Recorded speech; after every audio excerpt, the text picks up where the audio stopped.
in 1932 are the years I'll be sharing.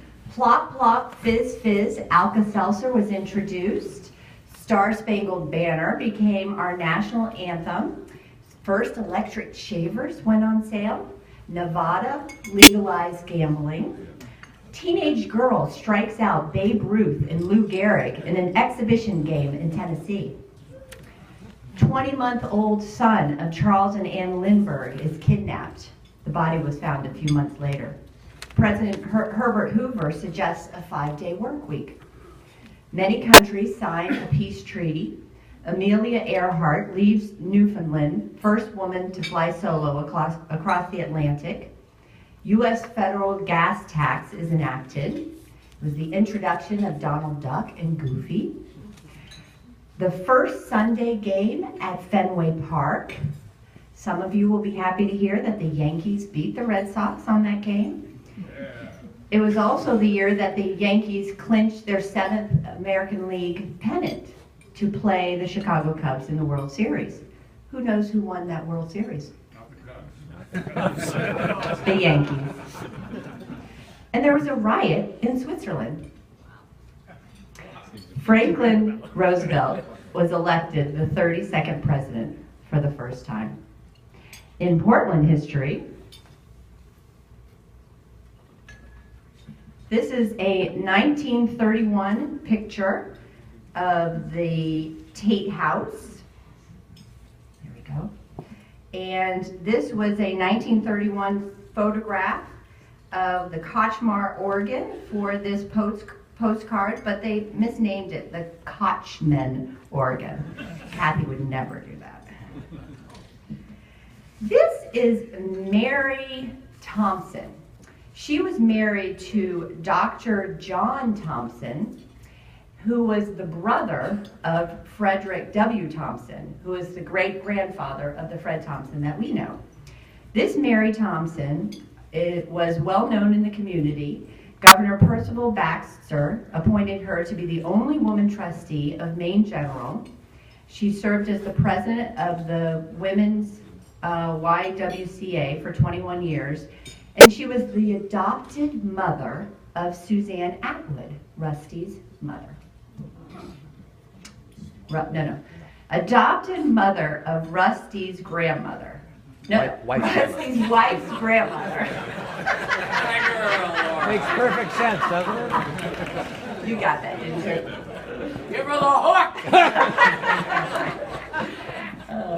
This is a picture of school children lining up in Mrs. Cobb's class in North School to be weighed in 1932. It was the year that we celebrated the Centennial of Portland in 1932. And the U.S. Constitution came to Portland in 1931. And in Portland Rotary, we had the minutes say most interesting talk, very interesting talk about basically everybody who spoke. I saw a very fine talk for one of the speakers. A December 4th meeting was held at the State School for Boys at Stroudwater, which was the early version of Long Creek. And they said a fine dinner was cooked and served by the boys of the institution, and also a fine entertainment was furnished by them. John Calvin Stevens read papers on the history of the club on the subject community projects Rotary has developed during its existence here. I wish a copy of that was in the minutes, but it wasn't. Bates and Bowdoin presidents were speakers, not Colby, has been here. A speaker, honorary member, Colonel Fred Dow, spoke on the subject, experiences in automobiling. He also told of his first meeting with President Lincoln, which occurred in New Hampshire in 1859. On February 12th, Mrs. Israel Bernstein, the wife of Israel Bernstein, she was also an attorney, spoke about on the subject of Lincoln. And her husband founded Bernstein Sure, which is also celebrating its 100th anniversary this year, and Ross Bernstein is still in Portland. We had a visit from 75 Boston Rotarians to our club, And in January 1932, the speaker was William Faversham, who was a famous British actor. He gave a very interesting talk on the subject of theater. A stunt was pulled off, and an escaped convict was captured in the midst of the Rotarians.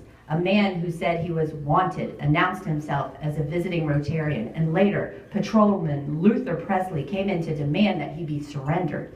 After looking over the audience, he finally pounced on a member quite other than the man who had announced himself and walked out with him. That was the drama in 1931-32.